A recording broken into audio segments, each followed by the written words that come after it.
Research سے ثابت ہوتا ہے کہ اگر ہم باڈی کو ہر تھوڑی دیر بعد تھوڑا تھوڑا پورشن میں غذا دیتے رہیں تو اس سے بھی بی ایم آر انکریز ہوتا ہے، یعنی کہ ریسٹنگ سٹیٹ میں بھی باڈی زیادہ کیلوریز برن کرے گی بنسبت کہ آپ جب کچھ کام کر رہے ہوں گے تو اور بھی آپ ایکٹیولی کریں گے. تو جو پہلے آپ نے فرمایا، کیا جیسے اگر کوئی بزرگ یا کوئی جوان بھی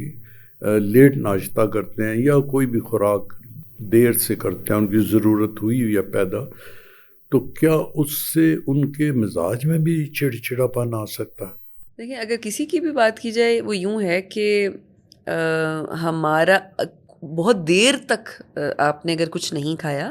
تو اس سے ایک بی ایم آر ہوتا ہے، بیزل میٹابولک ریٹ، کہ جب آپ کوئی کام بھی نہیں کر رہے تو کتنی کیلوریز برن ہوگی. تو وہ دیکھا گیا ہے کہ 30% تک بھی،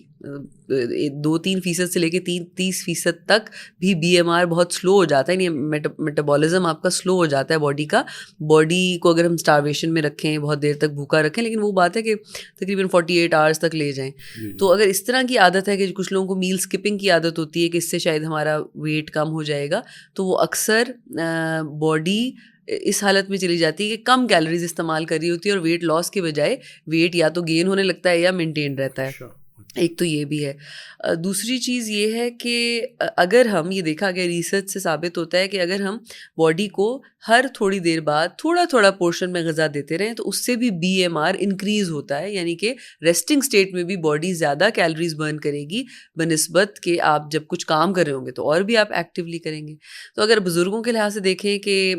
ہمارے ملک میں triple burden of malnutrition ہے، تو کچھ بزرگوں میں بھی اوور ویٹ یا اوبیسٹی کے مسائل ہیں، جس کی وجہ سے کولیسٹرول یا ٹرائیگلیسرائڈ لیول کا بڑھ جانا یا ایچ بی اے ون سی کا